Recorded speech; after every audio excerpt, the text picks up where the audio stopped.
Hey guys, Vol here. Hope you guys had a good 2015. Mine wasn't too bad. Happy New Year.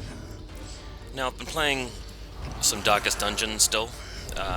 Really enjoying the game. I've been through all of the content they have at the moment. Remember, this is an early access game available on Steam.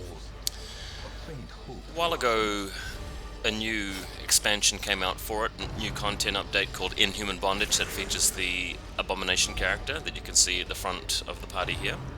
Currently in action, getting right in the thick of it with these feral undead dogs by the looks. Yeah, so nothing too much to report in terms of the YouTube channel, guys. I don't really know.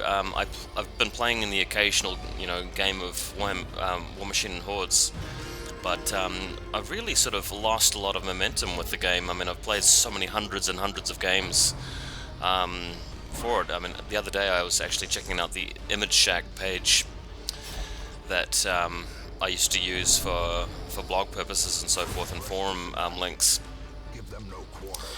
And I found one of my original sort of bat reps for it, which was an introduction about how to play Hordes. I think it was back in 2011, so gosh, it's been like about 5 years, coming up to 5 years that I've been playing it. I've been thinking about getting into Infinity, actually, tabletop war game, but we'll wait and see what happens with that. I know a lot of people are really crazed about Guild Ball at the moment, so Guild Ball is sort of the game to get into right now. Back to Darkest Dungeon. Really looking forward to the new... Well, I'm not going to call it the new expansion. I'm going to call it the actual game release, which is coming out towards the end of January, I think it is. It's going to be really cool because that'll allow you to actually get to the Darkest Dungeon itself. At the moment, I've started a new save file, and I am, 14 weeks into the game. Not real physical human weeks, but game term weeks, which is sort of like, I don't know, a few hours worth of play. With the knowledge that I've built up about the game, it has become quite easy. That's why I tend to run without any torches now, just the dark runs, which means that you sort of get through the content a bit quicker because you are gaining more gold and more items, but it's a little bit more challenging because the heroes stress up faster, and I think it's more how the game ought to be played by an experienced player, I reckon. These guys are just attempting the novice dungeon, of course. This is an explore, complete 100% of room battles by the looks.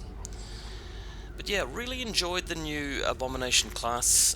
One thing that happened when they released that patch was that they also introduced a heavier stall mechanic where, because you can't heal outside of combat in this game, what a lot of people did was they just killed all but one of the monsters and then used that time to heal up and de-stress the party.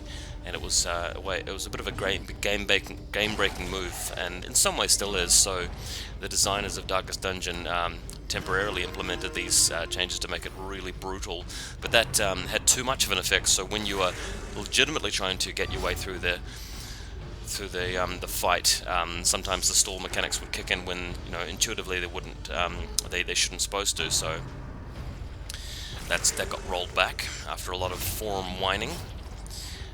I personally didn't mind it too badly. I was having a decent run of RNG, I suppose, but yeah, I guess they've got to make the fans happy. The game hasn't fully been released yet, and it's been kickstarted, so there's a lot of people invested in it. Be wary. Triumphant pride precipitates. Yeah, just I really like the atmosphere of the game. It's all about the music and about the voiceovers for me, and about the graphics. I've really played through all of the content, so there's no surprises anymore, but it's just fun seeing how things resolve, and sometimes you get called on to make decisions which aren't exactly no-brainer decisions, so you have to think a little bit. Especially when it comes to deciding whether to complete a dungeon or whether to run away. If you carry on in the face of too much adversity, you might lose characters and items with them and generally suffer too much of a setback, whereas if you throw in the towel too early and don't complete dungeons, then it's really hard to build your economy and gain gold, basically, so that you can level up your guys and level up the town. Yeah.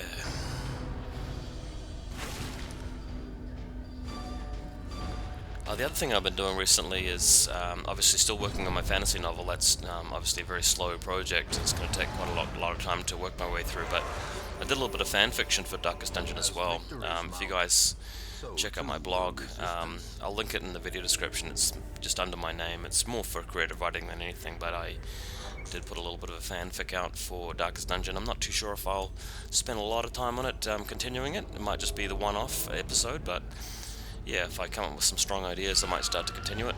It's more, fanfiction's more about just making sure that you include as many references to the things that people like and easily recognize as possible, while at the same time adding a bit of feel to the game. Always found it quite interesting how, especially in tabletop war games and the rule books and things, that obviously you're playing a game which is just based on stats and about position, but having really good artwork and some really good short stories packed in there make a huge difference. And that's one of the reasons why, you know, your imagination is just so much more captivated by like 3rd edition Warhammer 40,000 rulebooks compared to the stuff that they have these days. But let's not get started on that. It's been a while since I was involved in anything related to Games Workshop, of course. So yeah, as you can see, this dungeon's been going pretty well. RNG's hitting me pretty squarely, although I've got to a point with this particular estate, as I should call it, which is a save file, where the characters I've managed to level up the blacksmith a little bit, so they've got level 2 weapons, and I've been curing a few diseases and quirks here and there, and finding a few trinkets to use. No, not overly optimal, of course, but everybody's got at least one trinket to help them out a little bit. And this fight is going to involve the Dog Biscuit, which makes your Houndmaster superpowered for a little while. Makes a huge difference. It's why he's one of the better characters to take in a boss fight. But yeah, I've just been finding the Abomination until he gets nerfed. He's really the best character. I mean, he is a bit OP at the moment. He's definitely the heaviest hitting character, and he tends to carry parties, which is why you can actually get away with just taking 3 support heroes along with him. The Jester has been repopularized a little bit, just purely because he sort of cleans up the stress mess that has been caused by the Abomination. And other than that, the Jester has not been a particularly powerful character because he's no good in close combat, and usually you're not really relying on stress relief to help you at all. But given that you can just, you know, have one character wipe out all the bad guys while, you know, just mitigating all of his side effects, his negative effects, it's a legitimate way to have a party, and I've really been running that sort of combination for quite a while. But most of the characters in this game are really cool. There's only a couple that I feel need a lot of rebalancing. Obviously the Leper's one of them, maybe the Highwayman, as you guys will probably see if you check out the Reddit forums, or Darkest Dungeon forums in general. And once we've dispatched of this last fungal warrior guy, everything should be fine. Back to town. So as you can see, that's all the Jester's doing. He's basically using this little song which relieves about 10 stress every time he does it, which is the difference between, you know, having characters flip out and gain afflictions during the dungeons and, you know, surviving as I have here. So that's pretty easy mission done. I'm just going to check out what this fountain does. Aha! So he consecrates the fountain and relieves some stress, so it was worth me doing that. It means that I don't have to spend any gold on him back at the Hamlet, curing his stress. Driving out corruption is an And endless cashing battle, in on some but one that must be fought. estate goodies. And having a look at the quirks, nothing too serious. Oh, we've got kleptomania for the occultists, so that's one thing that will definitely have to happen, is have him sent to the sanitarium, because kleptomania really ruins your day when you're trying to collect stuff from the dungeon, so that'll be the first priority. I could not look, nor could I It's the look away. sanitarium here, so this is where you relieve quirks. There it is there. And while I'm at it, I might as well send somebody to the medical ward to get rid of a disease, if possible, just to see. Some diseases are actually good, like rabies, for example. I know it sounds awful, but rabies is a damage buff. You're more likely to poison your opponent somehow. So get rid of other things as priority, not rabies. And now that I've actually managed to scrounge up some of these estate items, I should be able to upgrade the blacksmith, but first just checking the stagecoach to see if there's anybody I want to bring along for the next mission. I've got plenty of spare characters at this point, and nobody's overly stressed, so we can go ahead and upgrade the blacksmith to level 2 weapons, and then it's just going to be a matter of giving everybody a level 2 armor upgrade.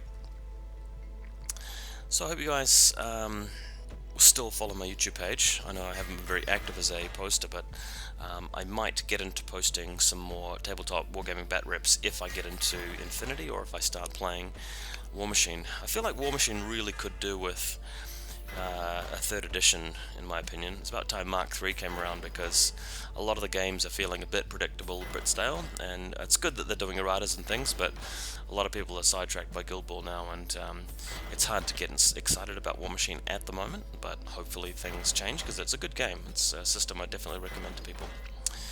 Anyway, thanks for listening as usual, guys. We'll see you next time. Have a good 2016.